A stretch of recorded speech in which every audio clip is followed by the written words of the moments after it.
अस्सलाम वालेकुम students, 10th class computer science के आज की इस वीडियो में हम बात करेंगे चैप्टर नंबर 5 की एक्सरसाइज के लॉन्ग क्वेश्चंस के ऊपर।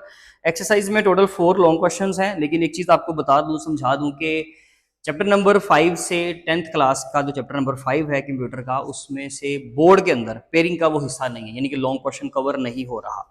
तो फिर हम एक्सरसाइज के लॉन्ग क्वेश्चंस को छोड़ दें? जी बिल्कुल नहीं, आप छोड़ेंगे नहीं, आप इनको तैयार करेंगे अच्छे तरीके से, लेकिन आप इनमें से शॉर्ट क्वेश्चंस निकालेंगे। जैसे कि पहला क्वेश्चन है, मैं एक्सप्लेन कर देता हूँ। डिस्क्रिप्शन बॉक्स के अंदर मैंने पीडीएफ का लिंक शामिल कर दिया है, और भी बहुत सारे लिंक्स हैं, प्लीज एक्सप्लोर कीजिएगा। दूसरे चैनल्स को भी सब्सक्राइब कर दीजिएगा, इतना काम हमारा भी करते हैं, ठीक है जी। लॉन्ग क्वेश्चन के लिए ना पहला जो क्वेश्चन है, that is explain the 6 steps to data science life cycle. Data science life cycle का जो सबसे पहला क्वेश्चन है ना, उसके अंदर हमने 6 स्टेप्स को करना है एक्सप्लेन, ठीक है जी। तो वो उसने खुद ही आगे बोल दिया है विद 1 लाइन ईच, तो वो ऑटोमेटिकली आपका शॉर्ट तैयार हो जाना है। जब आप डाटा साइंस लाइफ साइकिल के सारे स्टेप्स को तैयार करोगे ना, 6 के 6 स्टेप्स को अगर आप तैयार करोगे, तो वो आपको अलग से कोई भी शॉर्ट क्वेश्चन आ जाए आपका, तो वो तैयार हो गया। वो आपने ऑब्वियसली इस चैप्टर की एक्सरसाइज भी करनी है, चैप्टर को भी तैयार करना है। 4 शॉर्ट क्वेश्चन के चैप्टर है, बड़ा इंपॉर्टेंट चैप्टर है। पूरा शॉर्ट क्वेश्चन का एक सेक्शन तो ये खा जाएगा अगर अच्छे से तैयार नहीं करेंगे तो।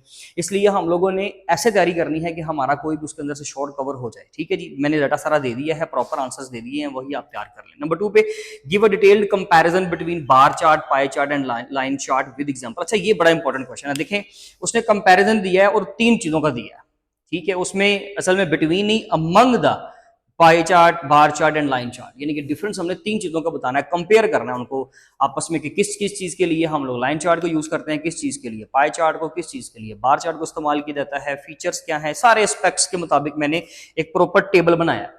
आपने वो टेबल तैयार करना है। आपको जब डिफरेंस आएगा 2 चीजों के दरमियान आएगा, शॉर्ट कभी भी तीनों का नहीं आएगा, शॉर्ट में 2 ही चीजों का डिफरेंस पूछेगा, तो वो आपने 3-3 पॉइंट्स टेबल के अंदर 3-3 रोज तैयार कर लें, कोई से भी स्पेक्ट कि एक्सेस कौन कौन सा होता है, एक्सेस होता है कि नहीं होता, ये वाला कर लें, साथ में उसकी डेफिनेशन का कर लें, एक एक एग्जांपल का कर लें। तो 3-3 पॉइंट्स आपने तैयार कर लेने हैं, लेकिन टेबल आप अभी पूरा ही तैयार करें। अभी आप फिलहाल, क्योंकि साल अभी तो समझ लीजिए आपके लिए शुरू है, अभी आप पूरा तैयार करें, बाद में जाके फिर एग्जाम के पास जाकर आप थोड़ा सा स्पेसिफिक काम तैयार कर लीजिएगा, ठीक है जी। 2 तरीके हैं इस क्वेश्चन को अटेम्प्ट करने का। वैसे भी आप पैराग्राफिंग भी कर सकते हो, लेकिन टेबल में जरा ज्यादा अच्छा लगता है।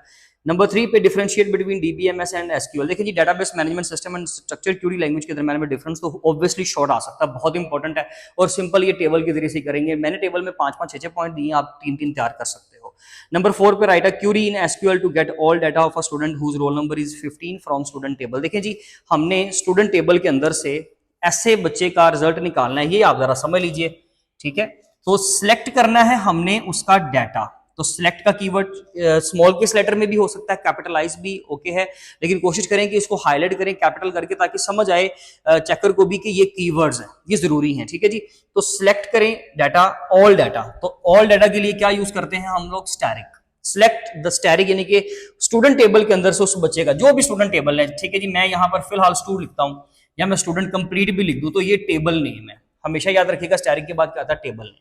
और उससे पहले आपने फिर वर्ड लिख देना है, सॉरी मादरत के साथ, फ्रॉम। फ्रॉम टेबल से पहले फ्रॉम आता है। सिलेक्ट स्टैरिक फ्रॉम स्टूडेंट, यानी कि आप डाटा सिलेक्ट करें स्टूडेंट टेबल के अंदर से, ठीक है, सारा डाटा लेकर आए। लेकिन उसने एक फिल्टर लगा दिया, उसने कहा कि जी वरना देखे ना, अगर स्टूडेंट टेबल की अगर हम इतना ही लिखूंगा, तो पूरे स्टूडेंट टेबल के अंदर जितने रिकॉर्ड्स होंगे, चाहे 100 स्टूडेंट्स का डाटा पड़ा, वो सारा स्क्रीन पर शो हो जाएगा। लेकिन हमें चाहिए सिर्फ एक बचेगा जिसका रोल नंबर क्या है? 15।